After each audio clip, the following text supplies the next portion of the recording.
towards the very end, when we were almost at 500 rounds, we ran into a problem. Well, watch this. All I know about them is they don't work. Not one Turkish shotgun, not one, in the years that we've been doing these burn downs, has survived a 500 round burn down. All right, slugs through the Panzer. You guys know I do the 500 round burn down on this channel, and not once has a Turkish shotgun survived. So now we're switching to buckshot.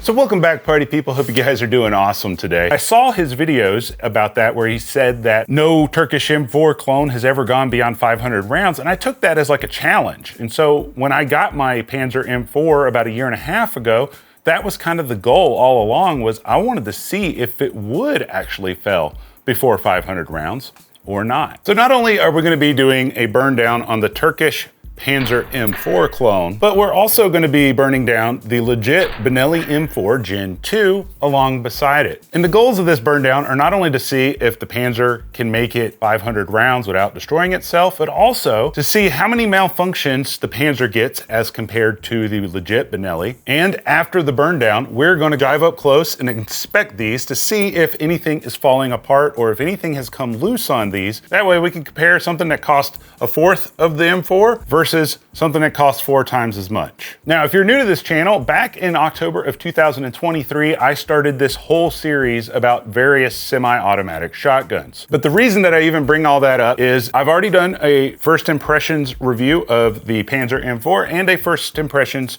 review of the Benelli M4 Gen 2. During that review, just a quick recap, I put somewhere between 100 and 120 rounds through each of these guns. Various loads from birdshot, buckshot, as well as some slugs. And during those first 100 to 120 rounds, both of these got one malfunction from underpowered birdshot. All right, had a little malfunction there already.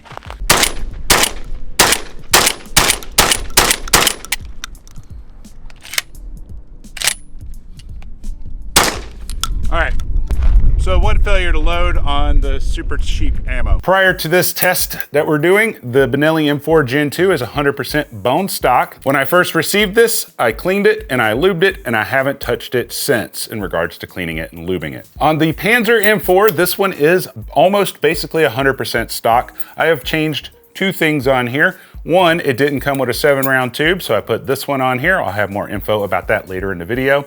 And then Panzer makes an adjustable stock because it didn't come with one, and I put that on here. Aside from that, this thing has not been touched by any aftermarket parts whatsoever. I cleaned it when I first got it, put some lube on it, and I haven't cleaned and lubed it since. Speaking of parts, I will have a parts list for absolutely everything that we're talking about in today's video. And so if you want to find that parts list, it'll be the very first link in the video description. I'll also pin it in the comments. So what is the testing procedure that we are going to perform on both of these guns today? With this test, I am not worried about looking tactical. I'm not worried about doing cool reloads. I'm not worried if I even mitigate recoil very well on this video. I'm not worried about the accuracy of these guns, and I'm not worried about how they pattern. The only goal of the video is to see how many rounds of heavy ammo can they handle. Number one, as I mentioned, both of these guns were cleaned and lubed before any rounds were ever put through them before the initial review. Now, for the ammo that we're using, we're only going to be using double-aught buck and slugs. I'm not going to really worry about birdshot. The first type of ammo that we're using is Clever 2 3/4 inch 1 ounce slugs. The second type is also from Clever, and it is a 2 3/4 inch double-aught buckshot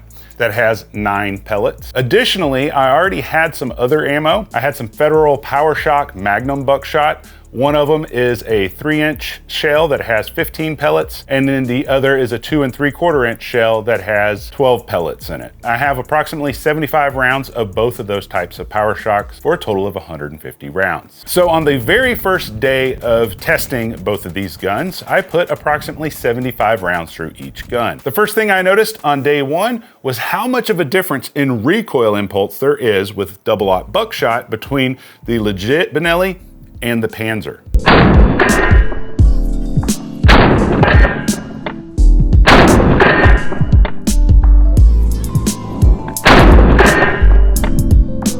Now, it is worth mentioning that I put this one on the scale as it's outfitted with the light and the red dot, and it comes in at 10 pounds and 2 ounces. On the scale with the Panzer, it comes in at 8 pounds and 12 ounces. So approximately a 24-ounce difference in weight, which equates to about 1.5 pounds difference. And I'm gonna assume that that is the reason why the recoil on the Panzer is much higher than it is on here. And the reason that I'm assuming that is back when we did the video on the 1301 Mod 2, I noticed that this gun had so much more recoil than even my Panzer did. And this gun only comes in at 6 pounds and like 13 ounces. It's just barely under 7 pounds. And being so light, all that energy gets transferred into your shoulder instead of the weight of the gun absorbing it. Now, when I did this burn down, I had to break it down between 3 or 4 different range trips just because I would run out of time. And due to the higher recoil impulse of this guy with the buckshot, I noticed after the first week that my shoulder was toast at about the 150 round mark. Additionally, my shoulder was still sore for 5 or 6 days after that. And I started thinking about it. I'm like, how the heck am I gonna do over 1,000 rounds when I could only do 150 rounds per week? You can call me a pansy, I don't really care. I had a shoulder injury when I was younger from skateboarding, and so I need to protect my shoulder. And that's why I mentioned earlier in this video, I picked up this Caldwell shoulder pad. When I put this guy on, went back to the range, I was able to put well over 250 rounds per range trip. And then I had no soreness after the range trip, and there was no lasting soreness either. So I will say this thing definitely did its job. Now, over the course of the next 3 to 4 range trips, I mean, I could show you all the footage, but I'm gonna be honest with you, it's pretty uneventful. And I added up the total time. If you were gonna watch all that footage, you would be sitting here for an hour just literally watching me shoot like pop, pop, pop, pop, pop, pop between the 2 guns. There's no point to go through it. So we're only gonna talk about anything that went wrong. We had a total of 3 malfunctions with the Panzer and 2 malfunctions with the Benelli. And the majority of these malfunctions are probably due to cheap ammo. On the Benelli M4, we had 1 light strike, and then I put that same round in both guns, and that round would never go off. It didn't matter how many times I hit it. So that's not really due to the gun, that's just due to a bad round. The second light strike we had with Benelli M4 was because I don't believe it went all the way into battery. Oh, what was that? Failed to go back to the battery or what? I think, I don't know, let me look. That was a dimpled primer, let's try it again.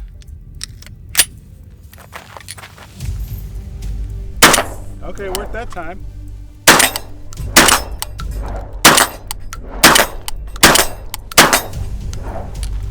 So I had a light strike, but it fired on the second one. I don't know if that has to do with the gun or the ammo. Oh. God damn. Is that fucking 50? It wasn't, it didn't go into battery all the way. It sounded like it went off out of battery. No, it didn't. It just didn't go into battery. Yeah.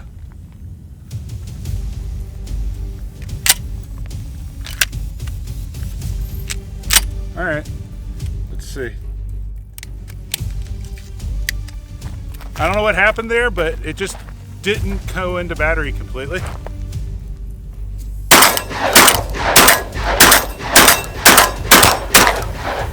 Aside from that, no issues from the Benelli. Now, when it comes to the Panzer, we also had the same light strike on this one that I had on the Benelli, where it was just that 1 bad round. I put it in both guns, didn't work. Oh, had another light strike. I accidentally reloaded the same one that messed up in the other gun earlier, so I gotta put this to the side so I don't keep reloading it. There is a problem that I've had with my Panzer even since the first video, and that has to do with this lifter right here. And it's not the biggest deal in the world. It only happens when you do a ghost load. And for those of you that aren't aware of what a ghost load is, it's where you fill up your tube, you put one in the chamber, and then you stuff one down here on the lifter. Sometimes this gun doesn't like to be ghost loaded. Essentially what had happened is sometimes that lifter won't lift on the last round when you ghost load it. Don't know why.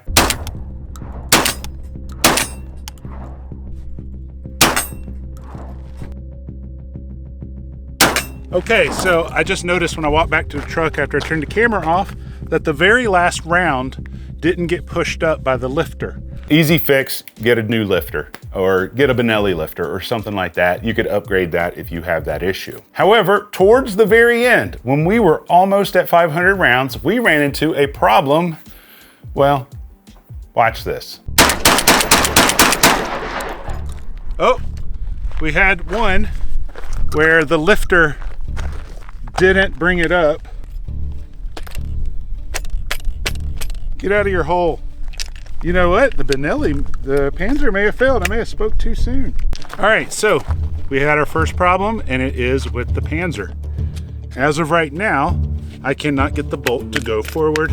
I can't get the lifter to go up either. So it may be toast. It may not be. I don't know, we'll have to find out. So that seems pretty bad, right? Like my bolt is jammed back, I can't get it forward, my lifter won't lift. Maybe it's related to the lifter issues I was having before, but then we discovered this. So we were looking at the gun, and it looks like this primer on some of these shells is coming out, and it got wedged where the lifter is, and it won't pop up. Here it is right there. Here it is. It's gonna come out. Oh, so it's gonna fall out of the chamber. Let's see. Where did it get stuck? Oh, it's stuck back under the bolt again. Oh, weird. So let me hold the bolt back. Yeah. There it is. Nice. Okay, so this is an ammo issue, not a gun issue. There it is, right there. All so right. the primer came out and lodged under the bolt. Cool, we're good to go. So it turns out that the primer of the shotgun round came out, got trapped between the bolt and the lifter, and that's why I couldn't lift my lifter, and that's why I couldn't get the bolt to go home. Once we've got a tool in there, popped that thing out, I loaded up the tubes, went right back to shooting, and this is how it went. All right, so now that we got that primer cleared out of the chamber, the moment of truth, let's see if it still runs. Buckshot.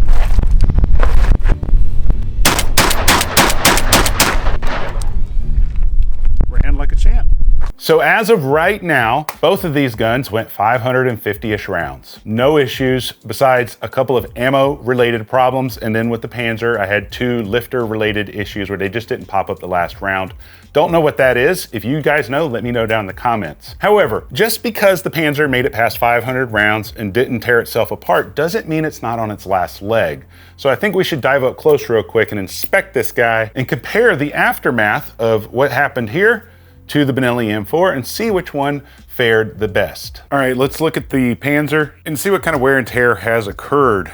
So as I mentioned earlier, I have done 2 things to this before I actually started doing the burn down. One was I got the full length extension tube. Second thing I did was this adjustable stock that is made by Panzer. It's not the best stock ever, but it is pretty dang cheap. I went over it more in other videos, but I wanted to bring this up because there was something particular that I did to this stock that I heard about from other people.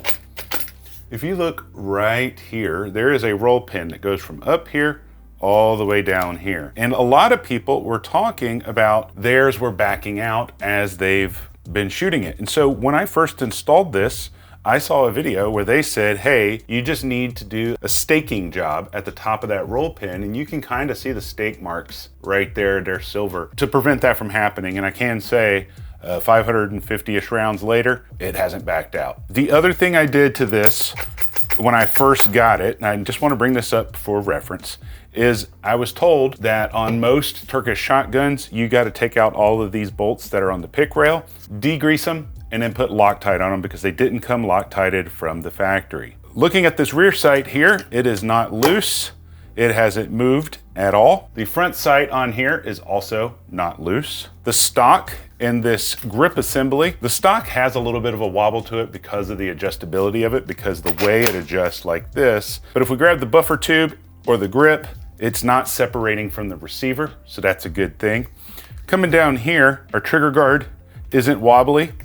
Our tack rail isn't wobbly because I Loctited it. The roll pin that is right here where my thumb, that didn't back out. The handguard is not loose, and the mag tube isn't loose. The safety mechanism is fully functional. It still works like a charm.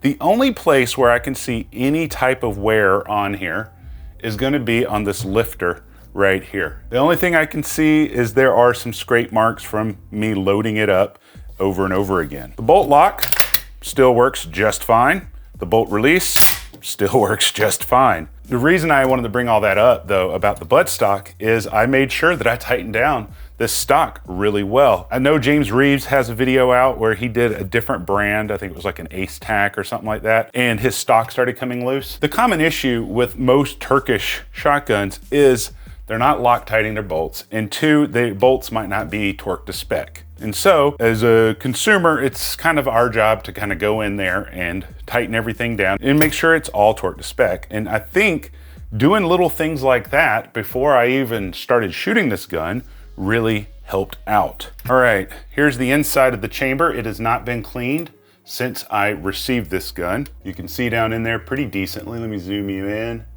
It's just dirty. All right, so we've disassembled the Panzer so we can get a better look at it. I wanted to look at the gas system here. You can definitely see a lot of carbon buildup on the clone version of the Argo gas system. It's not that bad, it just needs to be cleaned up. Just wiping it down though, you can see how clean these little gas pistons become.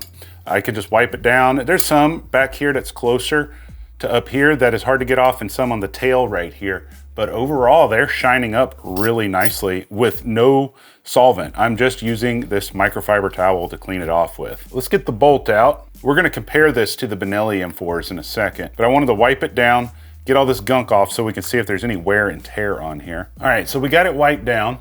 As you can see some marks on the bottom from the bolt traveling. You can see a little bit of silver shining through. On the side, you can kind of see a little bit right here. Top, it looks perfectly fine. And on this side, on this rail at the front, we can see a little bit of scuffing of the finish. On the bolt, it looks basically like it did when I first got it. It doesn't look bad at all. I'm just wiping off all the carbon here. This hand, we have the legit Benelli M4 bolt. This hand, we have the Panzer. I'm turn down the brightness of my camera so we can see this better. On the Benelli M4, there's also some scuffing along the bottom, pretty much in the same spots as you see on the Panzer, but it does seem that on the Panzer there is more silver shining through, at least to the naked eye. I don't know how it looks on camera.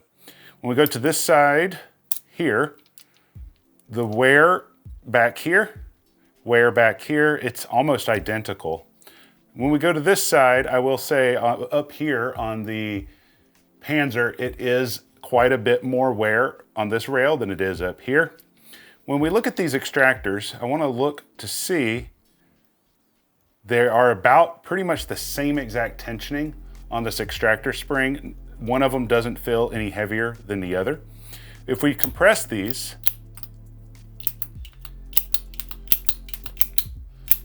the Panzer feels a hair lighter on its spring tension. Honestly, I can't tell much difference between them, to be real with you. This is a Gen 2 model that just came out, I believe, sometime in 2024, I believe.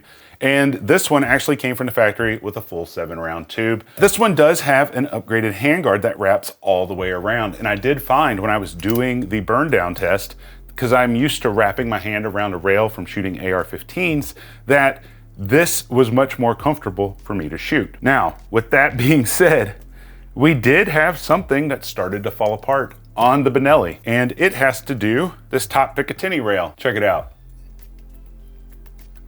Yep, that's right. This top Picatinny rail is coming loose, and I did not go through here and clean these bolts, and I did not put any Loctite on it. I would assume when you got a gun that has a 26, 27 year reputation that is built bulletproof, and I assume when you spend more than 2,000 doll hairs on a gun that those would be Loctited, but in fact they weren't. For my light, I'm using the Streamlight RM2 laser. It has a green laser on it, but it's also a light.